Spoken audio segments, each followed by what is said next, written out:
자, 수지와 서울을 고민하고 있는 분이 있어가지고 사연 상담 한번 해보려고 합니다. 안녕하세요. 용인에 거주 중인 30대 남성입니다. 현재 저희는 결혼 6년 차로 6년 동안 더워도 에어컨 안 틀고 추워도 보일러 안 들어가면서 정말 열심히 돈을 모았습니다. 근데 이런 분들이 많아요. 진짜 돈을 아껴서 내가 목돈을 마련하겠다. 돈을 모은 이유는 딱 하나, 내 집 마련이었습니다. 양가 부모님의 도움을 하나도 받을 수 없어가지고 처음부터 그냥 영원으로 시작을 해서 모았습니다. 저는 세후 320, 아내는 400 정도 사업소득이 있는 상태니까 둘이 합쳐가지고 월 700 정도. 근데 600을 저축을 해요. 그러니까 어마어마한 거죠. 내가 분명히 이제 주거비도 있고 통신비도 있고 한데 거의 지금 뭐 80% 가까이 저축하는 거 아닙니까? 그러니까 이 정도 저축한다는 거는 대단한 거죠. 그래서 이렇게 돈을 모으다 보니까 이제 4억 정도가 생긴 거죠.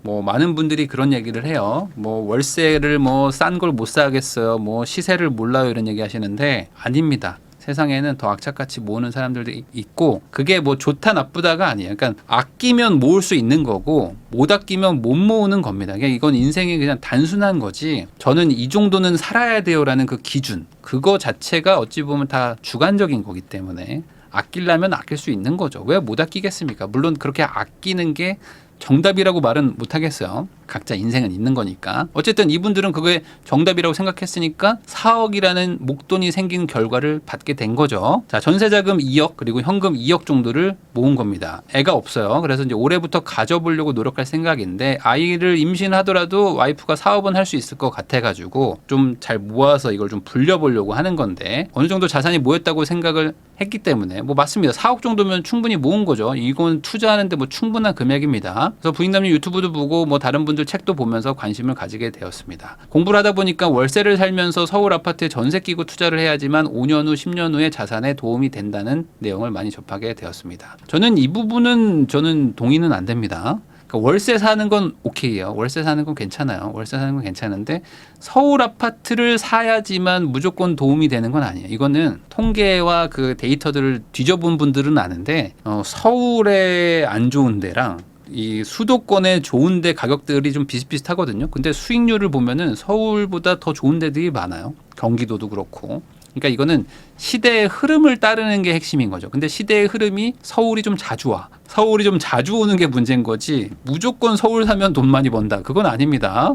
그건 오해예요. 자주 오긴 해요. 자, 현재 저희 부부의 고민은 3억 정도 대출을 받아가지고 수지 쪽에 7억짜리 아파트를 살 것이냐 아니면 보증금 5천이나 1억 정도에 맞춰가지고 월세로 가고 남은 돈으로 서울에 갭 투자를 할 거냐에 대한 고민입니다. 수지를 선택한 거는 직장과 사업장이 이제 이쪽 근처니까 차를 처분하겠다. 그러니까 이분이 더 아껴보겠다. 라는 의지가 대단한 거예요. 그래서 나는 그냥 걸어 다니거나 뭐 자전거 타거나 아니면 버스 타고 다니면서 차 비용까지 없애겠다. 그래서 더 모아가지고 완전 진짜 좋은 집 사놓고 악착같이 모아가지고 나중에 들어가겠다는 생각을 하시는 것 같아요. 아내와 함께 사고 싶은 거 하고 싶은 거 먹고 싶은 거 다 참으면서 열심히 모았는데 어떻게 해야 될지 6개월째 고민 중입니다. 전세 계약이 끝나가는데 어떻게 해야 될지 조언 좀 해주세요. 자, 이게 우선은 뭐 많은 분들이 좀 답답하다고 생각하실 수도 있고 막막하다고 생각하실 수 있는 부분이 돈은 모았는데 어떻게 해야 되지가 좀 애매하죠. 그래서 보통은 돈을 모을 때 부동산 공부를 계속하는 게 맞습니다. 그러니까 내가 4억이 모일 때까지 저축하는 게 아니고 저축이라는 건 사실 그냥 안 쓰면 모이는 거잖아요. 그러니까 저축은 뭐 대단한 노력을 하는 게 아니에요. 오히려 저축을 하면 할수록 시간이 많이 남아. 그러니까 저축을 안 하는 사람들이 바빠서 시간이 없지 저축하는 사람들은 시간이 남거든요. 그 남는 시간에 뭐 할 거냐가 핵심인데 돈을 안 쓰면 시간이 남으니까 그 시간에 부동산 공부를 하든 뭐 주식 공부를 하든 재테크 공부를 하라는 게 핵심입니다. 그래서 1억 모아서 인생이 바뀌어요가 아니고 1억은 이제 시작하는 금액인 거고 1억 모으는 동안 아무리 못해도 2, 3년은 걸리잖아요. 그럼 그동안 부동산 투자도 해보고 뭐 공부도 해보고 막 하면서 이제 모의 투자를 해도 되는 거니까 아니면 주식을 해보면서 내가 좀 마인드가 강한지 약한지도 테스트도 해보고 이런 거 저런 거 하면서 공부를 하면은 이제 입장권이 생기면서 실전 투자를 하라는 그 의미입니다. 자, 근데 부동산 투자가 주식보다는 저는 훨씬 쉽다고 생각하고 아마 동의하시는 분들이 많을 텐데 그 이유는 저는 이렇게 생각해요. 기본적으로 우리가 부동산 투자라고는 하지만 사실은 아파트 투자를 대부분 하시고요. 그 아파트 투자도 나홀로 아파트 뭐 아니면 이걸 뭐 재개발, 재건축 이런 거 대부분 안 하시고 그냥 대세적 흐름을 따라가는 뭐 신축이냐 구축이냐 뭐 이런 거지. 나름 그래도 뭐 중대단지 나름 초등학교 있는 뭐 이런 거에서 나름 수도권 정도. 생각보다 조건이나 기준이 비슷해요. 비슷한 걸 가지고 여기서 A 동네 갈지 B 갈지 C 갈지 뭐 이런 거 고민하시는 거지. 저는요 뭐 지방의 상가랑 여기 뭐 강원도 토지랑 그다음에 뭐 인천에 있는 뭐 배를 사겠습니다. 뭐 이런 거 고민하는 사람은 없어요. 그러니까 이 주식은 조선업이냐 뭐 은행업이냐 뭐 반도체냐 뭐 이런 걸 따져야 되고 뭐 그 안에서도 뭐 전공정이냐 뭐 후공정이냐 뭐 이런 거 막 엄청 따져야 되잖아요. 주식은 엄청 공부를 많이 해야 되는 거고 부동산은 공부를 많이 한다기보다는 이거는 돈을 모으는 게 힘든 거. 그다음에 두 번째로 이제 내가 결단을 하는 게 힘든 거. 대출 받고 막 갭 투자를 하더라도 몇 억을 남의 돈을 끼는데 그 겁이 나는 부분을 극복하는 마인드가 어려운 거죠. 그래서 저는 오히려 반대로 부동산 투자는 제대로만 단계를 밟으면 쉽다고 생각합니다. 쉽다는 게 돈을 무조건 번다. 돈 벌 확률이 100%다라는 게 아니라 결정을 하는 건 쉽다는 거죠. 이 결정이 어려운 분들은 대부분 뭐냐면 특정 지역이나 특정 단지에 꽂히는 분들이에요. 그러니까 뭐냐면 내가 돈이 없어요. 왜냐면 특정 단지를 지정해버리면 그 단지에 돈을 맞춰야 되는데 돈이 없으니까 못 사죠. 근데 막상 또 돈이 생기면 얘가 또 비싸져 있어. 아니면 특정 단지가 아니라 특정 지역에 꽂히는 분들도 있어요. 나는 무조건 여기 가야 돼. 근데 중간에 다른 데 거쳐서 가도 되는 건데 한 방에 나는 뭐 강남 가야 돼. 나는 무조건 뭐 여의도 마포 사야 돼. 뭐 이러면서 열심히 모아요. 모을 만큼 모아서 살려고 봤더니 또 막 올라가 있고 막 이러거든요. 그러니까 언제 사요 이러지만 사실 돈에 맞춰서 살 지역들도 많고 내 돈에 맞춰가지고 그때그때 그냥 어느 정도 확률 높은 것들을 사면서 가도 충분히 괜찮거든요. 그러니까 이런 생각을 버리면은 결정은 쉽다. 자, 용인 수지구를 선택한 이유는 직장과 사업장이 그 근처여서 차량 처분을 하거나 유류비를 아끼기 위해서입니다. 라고 말씀을 해주셨는데 이 말 자체가 이분이 지금 부동산 공부를 한 지가 많이 안 된 거예요. 왜 그러냐? 항상 말하지만 투자와 실거주를 분리하는 게 부동산 공부의 뭐 기본 중에 기본인 거죠. 그러니까 이 개념이 아직 안 잡혔다라는 거는 내가 부동산 공부라는 개념으로 봤을 때는 아주 지금 낮은 수준인 것이다. 이거부터 부동산 투자의 시작입니다. 이걸 합치는 순간 이제 지역이 꽂히고 이제 여기서부터 어떤 단지가 보이고 근데 돈은 부족하고 그러니까 대출을 받을까 뭐 전세를 낄까 하는데 이거 괜찮나? 이 분위기에서 괜찮나? 지금 시황이 맞나 하면서 막 시황을 따져보고 막 하니까 너무 복잡해. 막 답이 안 나오는 거죠. 자, 10억 이하의 금액대는 실거주가 사실 의미가 없어요. 뭐 다주택을 하실 거 아니니까 실거주가 의미가 없다라고 생각하셔도 그냥 무방합니다.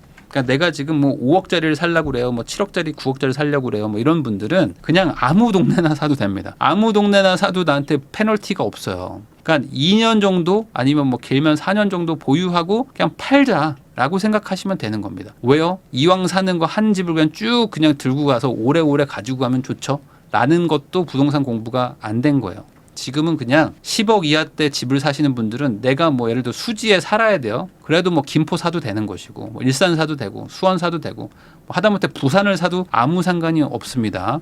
나한테 손해가 없다고 보시면 돼요. 그러니까 실거주를 안 해도 되는데 뭐하러 실거주성을 고민을 합니까? 그러니까 내가 살아야 되는 동네에는 그냥 월세를 사시든지 뭐 전세를 사시면 되는 것이고 내가 사야 되는 동네는 지금 시장에서 지금 시황에서 그래도 조금 투자 성공 확률이 높을 만한 트렌드를 따라서 잘 골라서 사면 된다는 겁니다. 내가 살아야 되는 동네가 투자성이 좋기가 쉽지가 않아요.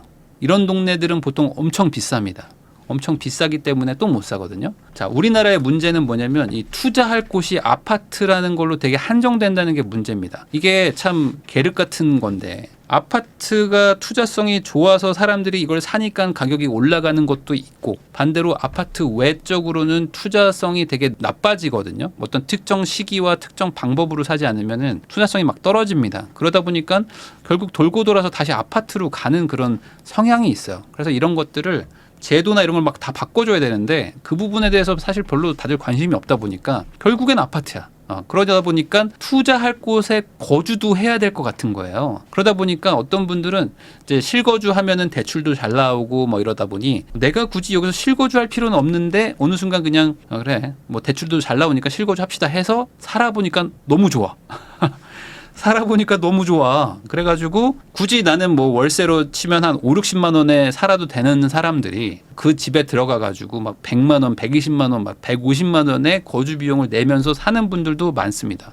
또 살아보니까 너무 좋아서 이제 커뮤니티도 막 이용하고 하다 보니까 다시는 빌라로 갈 수 없는 몸이 됐어요. 뭐 이러면서 또 계속 돈을 쓰고 이러거든요. 그러니까 이게 우리나라에 어찌 보면 문제이기도 하죠. 너무 다 똑같은 하나만 잘 되고 나머지가 다 안 되니까. 자, 올해 아이를 가져보려고 노력할 생각입니다 라고 얘기를 해주셨는데, 실제로 아이가 생기는데 시간도 걸리지만 임신하고 또 애 낳고도 꽤 많은 시간 동안 아이는 이 집에 대한 개념이 별로 없습니다. 그러니까 집이 좋든 안 좋든 상관없다는 거죠. 그래서 아이가 없을 때 돈을 모으라고 말을 많이 하는 거고, 아이가 없을 때나 아이가 어릴 때 고생하는 게 차라리 아이가 다 커가지고 애가 알 거 다 알고 막 친구랑 막 비교도 하고 막 이럴 때 돈을 모으는 거 대비 훨씬 편하고 좋다. 그렇기 때문에 아이가 없을 때 돈을 모으는 거는 그냥 약간 국룰 같은 거야. 그냥 국룰이라고 보시면 돼요. 그래서 애가 어릴 때 막 돈 쓰고 이렇게 하시는 게 잘못된 거라고 봐도 사실 큰 차이는 없어요. 경제적으로 봤을 때는 이거 회복하는 거 거의 불가능합니다. 자, 근데 이 분들은 그럴 생각이 있어요. 거기다 이제 보증금 5천 정도에서 1억 정도로 월세 잡고 들어가가지고 뭐 정말 악착같이 차도 팔고 해가지고 돈 모아보겠다는 의지까지 있잖아요. 그러면은 요거 빼고 나면 한 3억 정도 돈이 남는 건데 3억에서 3억 5천 가지고 서울에 갭 투자, 뭐 내 집 마련 가능하냐? 가능합니다. 불가능하진 않아요. 이 생애 최초 대출이 또 잘 나옵니다. 그러니까 이런 것들 받아가지고 뭐 집 사시면은 뭐 충분히 못 사는 건 아니죠. 근데 그 집이 좋은 거냐라는 거에 대한 논쟁은 있을 수 있겠죠. 지금 집을 살려고 했을 때 서울로 만약에 한정한다 그러면은 20평대 정도를 봤다고 보면요. 20평인데 이제 구축입니다. 구축이라는 거는 신축은 아니고 재건축도 안 되는 그 애매한 그 한 15년 안팎의 연식을 말하는 겁니다. 15년에서 25년 정도 사이의 안팎이에요. 그래서 여기는 뭐 커뮤니티도 좀 애매하고 뭐 단지가 뭐 아주 크거나 뭐 그런 것도 아닌 그냥 정말 무난한 아주 그냥 평범한 단지들을 말하는 겁니다. 그런데 약간 외곽에 있죠. 뭔가 중심 지역은 아니야. 이런 동네들은 이제 살 수 있어요. 근데 여기랑 이제 경기도의 신축급과 비교를 할 수 있거든요. 금액대로 봤을 때. 그럼 이 두 가지 중에 뭐가 낫냐를 따져보는 거죠. 사실 지금 8억이라고 볼게요. 8억으로 안팎으로 보면은 20, 30평대 신축급을 살 수 있는 동네들이 많습니다. 뭐 안양도 있고 뭐 검단, 물론 이제 뭐 안양도 뭐 평촌 뭐 다 나눠지지만 그냥 대충 말할게요. 뭐 부평도 있고 하남도 있고 구리, 광명, 성남, 수원, 뭐 안산, 평택 엄청 많아. 엄청 많아. 그리고 만약에 내가 이제 10년 정도 되는 거. 그러니까 한 5에서 10년 정도. 그러니까 신축이라고 보기는 뭐 애매하지만 그렇다고 구축은 절대로 말할 수 없는 그런 나름 괜찮은 그런 컨디션인 곳들도 뭐 송도도 있고 청라, 광명, 동탄, 미사, 뭐 다산 이런 데들은 연식이 약간은 있어도 위치도 좋고 교통도 괜찮은 막 그런 곳들을 8억대면 삽니다. 7에서 한 9억 사이면 사요.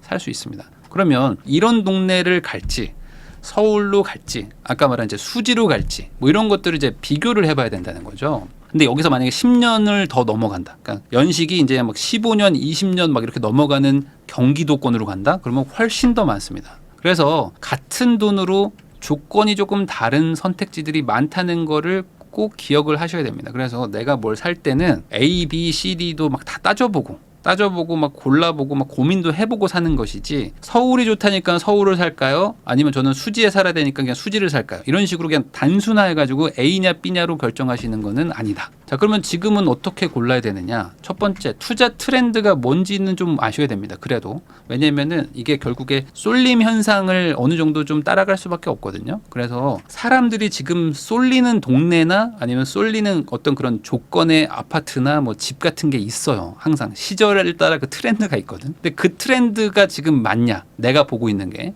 그다음에 두 번째로 내 능력으로 감당되는가? 이 내 능력으로 좀 감당이 되잖아요. 그러면은 트렌드가 내가 약간 조금 삐끗했어요. 그래도 괜찮습니다. 왜냐면 기본적으로 트렌드를 못 맞췄으면 많이 벌지는 못해도 약간 빠져도 금방 회복해요. 금방 회복해서 다음번엔 내 차례야 하면서 내가 갈 수도 있거든요. 근데 중요한 건 내 능력으로 감당이 안 되는 걸 사면은 트렌드까지 못 맞추잖아요. 그러면은 내가 안 좋은 트렌드일 때 손해보고 팔게 되니까 그게 문제인 거죠. 그래서 이 두 가지를 가지고 판단하면 되는데 이분들이 가지고 있는 자금이나 소득이나 저축률을 봤을 때 뭐 7에서 9억 사이 정도를 사는 거는 뭐 불가능한 건 아니니까 그럼 내 능력으로는 가능한 거고 이제 투자 트렌드만 맞추면 되겠죠. 자, 지금의 투자 트렌드를 이제 크게 봤을 때 외부 변수가 있냐 내부 변수가 있냐로 봤을 때 지금은 외부 변수는 거의 없어졌어요.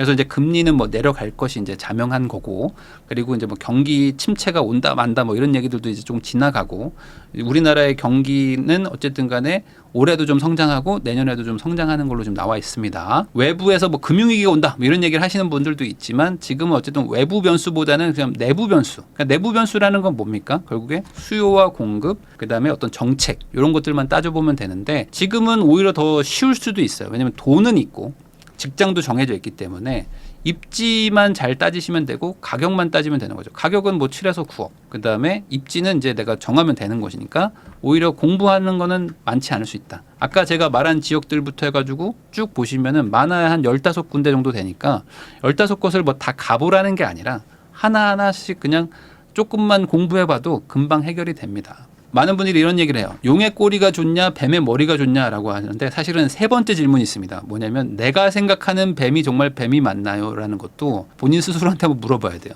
내가 뱀이라고 생각하는 데가 사실은 용 정도 되는 데도 많아요. 그리고 내가 용이라고 생각하는 데가 사실은 용이 아니라 그냥 아무것도 아닌 데도 많아. 내 기준 자체가 이상할 수도 있거든요. 내 기준 자체가 이상한데 사람들은 그냥 용의 꼬리, 뱀의 머리 뭐 이런 얘기만 하다 보니까 여기는 용, 여기는 뱀 이렇게 생각하는 경우들도 많다. 생각보다 뱀이 아니야. 얘가 용이었을 수도 있어. 왜냐면 동네가 그 트렌드라는 게 있는 거죠. 이 용과 뱀은 결국에 트렌드를 말하는 겁니다. 트렌드. 이 옛날에 2010년, 11년대 이럴 때는 이 서울은 막 폭락하고요. 지방은 막 폭등하던 시절이었습니다. 그러면 지방이 용인 거고 폭락하던 하우스푸어의 서울은 뱀인 거죠. 그렇게 생각을 해야 되는 거지. 서울은 언제나 오르고 뭐 지방, 뭐 수도권은 뭐 언제나 빠지고 뭐 이런 것도 아니다. 요즘 집을 사는 분들이 40대가 많습니다. 그리고 이제 30대 그리고 50대 이렇게 사거든요. 40대, 30대, 50대 뭐 이렇게 이런 분들이 이제 서울 수도권에 많이 사는데, 요 분들의 특징을 좀 알아야 됩니다. 아마 이 시청하시는 분들이, 저희는 이제 연령대가 되게 다양해요. 거의 뭐 비슷비슷합니다. 그래서 이제 노인분들, 뭐 젊은 분들이 다 비슷비슷하게 이제 퍼져 있는데, 이 40대 뭐 안팎인 분들의 특징이 뭐냐면 기본적으로 남과 비교하는 문화가 되게 강합니다. 이게 어릴 때부터 이렇게 커왔어. 우리는 이 노스페이스 패딩 입을 때부터 고등학교, 중학교 때부터 남들하고 막 비교하고 뭐 강남, 강북 비교하고 막 하두리 그 셀카 찍을 때부터 엄청 비교하는 그런 문화에 되게 익숙하게 살아왔던 사람들입니다. 남의 그 이미지를 되게 많이 신경을 써요. 거기다가 이 소년기 때, 그러니까 한 12살에서 한 20살 사이 그때 아파트를 많이들 겪었어요. 아파트에 살아보니까 좋아. 빌라에 살아보면서 고생한 것도 같이 있는 사람들이 많습니다. 그래서 빌라에 대해서 조금 싫고 돈 모아서 나는 아파트 가야지라는 욕망이 되게 커요. 그런데 대다수와 비교하잖아요. 남과 비교하다 보니까 남들이 아파트 가서 사니까 나도 가서 살아야 되는 게 되게 강한 세대입니다. 뭐 결혼을 안 한다 하지만 그래도 결혼을 하려고 하는 욕구도 되게 많고, 내가 결혼을 하게 될 수도 있으니까 미리 결혼하고 살 만한 좋은 집을 갖추고 있어야 되겠다. 이게 있어야지만 결혼을 한다 라는 욕망도 되게 큽니다. 이런 분들이 지금 집을 사는 거예요. 생각보다 이 집 자체가 만족스러워서 집을 사는 분들도 있지만, 남들이 인정해주는 우리 집이 만족스러워서 집을 사는 분들도 많습니다. 이 동네에 나는 싫은데 그냥 사람들이 여기 산다고 하니까 되게 멋지다고 해줘가지고, 남들이 되게 여기서 사니까 되게 좋다고 해줘가지고 그래서 살아. 근데 나는 다시 옛날 동네 돌아가고 싶어 말은 하는 분들도 많습니다. 그래서 몇 년 전만 하더라도 미래에 좋아질 지역이 되게 트렌드였어요. 왜냐면 그때는 물가도 낮았고 금리도 낮았고 결국에 공사비 같은 것들도 좀 안정화가 됐었기 때문에 지금 좋은 건 의미가 없다. 어차피 5년, 10년 뒤에 좋아질 지역을 사면은 그게 더 인정받는 분위기였습니다. 자, 근데 지금은 그렇지 않아요. 지금은 완전 분위기가 또 바뀌어가지고 당장 인정받는 지역을 원합니다. 사람들이. 그래서 당장 인정받는다는 게 뭐냐면, 압구정이나 여의도나 뭐 목동 이런 데들은 재건축 가도 괜찮아. 여러분들도 인정하죠. 이건 인정하잖아. 예를 들어 내 친구가 압구정에 아파트를 샀어. 예를 들어 뭐 50억 주고 하나 샀대요. 근데 거기 갔더니 3중 주차야. 집들이를 하러 갔더니 집이 엄청 낡았어. 아파트 안에 그 나무들이 아주 그냥 우람한 나무들이 있습니다. 그래서 거기 갔더니 막 차를 막 3중 주차해가지고 막 차도 빼내 마내 하면서 막 싸우고 있어. 그래도 다들 인정해. 왜? 우리는 그런 세대야. 너 압구정 샀구나. 너 그냥 대단하다. 멋지다. 라고 하면서 인정해줘. 여의도는 뭐 압구정까지는 아니지만 그래도 여기 앞으로 엄청 좋아질 때라는 건 다들 알잖아요. 그러니까 여의도 샀어. 아 그래? 그럼 너 그래. 너 좀 몸테크도 하고 좀 고생도 하겠지만 축하한다. 야, 미리 축하해. 뭐 이렇게 말을 할 정도는 되는 거죠. 근데 그런 동네가 아니라면은 지금 애매한 동네들, 뭐 애매하게 재건축하거나 뭐 애매하게 이런 동네들은 오히려 지금 신축이나 이런 거 대비해서 인정받기가 쉽지가 않습니다. 그러다 보니까 오히려 신축, 뭐 대단지 막 이런 동네들을 오히려 더 좋아하는 게 지금의 또 트렌드야. 이게 또 다시 바뀔 수도 있는 거예요. 자, 전세자금 2억과 현금 2억 정도 보유했습니다 라고 말씀하셨는데 이 정도면 사실 충분한 자금도 되고요. 그리고 앞으로 1년 지나면서 자금력이 더 좋아지겠죠. 당연히 뭐 어떤 소득도 늘어나실 거고 그렇게 되면은 충분하다. 제가 봤을 때 자금은 충분하다. 그러면 뭐 수지가 분명히 좋은 동네입니다. 그리고 이제 수지에서 사는 분들도 이 영상 많이 보실 것이고 지금 라이브에도 많이 들어와 계시는데 수지도 좋은 동네예요. 좋은 동네지만 다른 지역들도 보는 게 맞다. 수지의 어떤 트렌드는 전에 한번 왔었었고 지금은 약간 주춤하고 나중에 다시 또 올 확률이 있겠죠. 그러니까 지금의 트렌드는 같은 돈이라면 다른 지역들도 충분히 보고 본 다음에 그 다음에 보셔도 괜찮을 것 같다. 자, 그러면 수지는 어차피 내가 살아야 되는 동네니까 수지에서 그냥 거주하시면 되는 거죠. 거주하시면서 한 10년 정도 안팎의 아파트 밀집된 지역들 그런 동네들부터 하나씩 좀 공부를 해보시면 좋을 것 같고요. 지금 어쨌든 좀 단기적으로 급등을 했습니다. 단기 급등을 했기 때문에 지금 요 정도의 어떤 그 레벨에서 집을 막 살려고 하시면은 가가지고 막 이상한 거 살 가능성도 있습니다. 그러니까 그렇게 하지 마시고 기간으로 치면 한 3개월 정도. 3개월 정도는 좀 마음을 좀 다잡고 그 안에서 내가 좀 공부를 하나씩 해보자. 아까 말한 뭐 동네들부터 하나씩 좀 공부 좀 하면서 이 동네가 맞을까 저 동네가 맞을까. 어차피 실거주 안 할 거니까 투자만 보고 한 2년에서 4년 안에 팔자라고 생각하고 접근하시는 거 괜찮을 것 같고 아직 회복이 좀 덜 된 곳들도 많습니다. 지금 전고점을 뚫은 동네들도 많지만 전고점 갔다가 한번 쭉 빠져가지고 이렇게 약간 횡보하다가 약간 요런 데들도 있어. 요런 그래프 있습니다. 요런 그래프들도 아직 많아요. 근데 여기 갔더니 여긴 좀 아닌 것 같아. 뭐 이런 느낌도 드실 수도 있는데 그래도 요런 그래프들부터 한번 찾아보시는 것도 나쁘지 않다. 그래서 이렇게 말해봐야 어차피 또 모르시니까 그럼 뭘 설명하는 게 좋을까 제가 고민을 해봤는데 남들이 인정해줄 만한 집이 뭘까라는 거는 결국에 인정 욕구가 가장 강한 요 인스타가 아닐까. 그래서 인스타를 기준으로 한번 판단해 보시는 것도 좋을 것 같아요. 단지 내에서 유모차를 밀고 있는 사진을 딱 찍으면서 그 인스타 그 장소에다가 그 무슨 아파트 단지를 딱 찍어. 그러고 인스타에 올릴 수 있냐 이거지. 같은 7억으로 이런 사진을 올릴 수 있는 단지가 있고 이런 사진 올리기 애매한 단지들이 있을 겁니다. 이걸 가지고 한번 판단을 해보시는 것도 전 나쁘지 않다. 왜냐면 우리가 이걸 뭐 평생 가지고 갈 것도 아니니까 한 2년 정도 보유하고 트렌드를 따라가다가 파는 것도 괜찮습니다. 요건 되게 다양한 의미가 있어요. 집이 좋아야지만 되는 건 아니야. 동네도 어느 정도 좀 따져야 되고 재건축 아파트지만 이런 거 자신 있게 올리는 단지들도 있습니다. 그러니까 이런 기준으로 한번 생각해 보시면 어떨까. 물론 공부가 많이 필요하고요.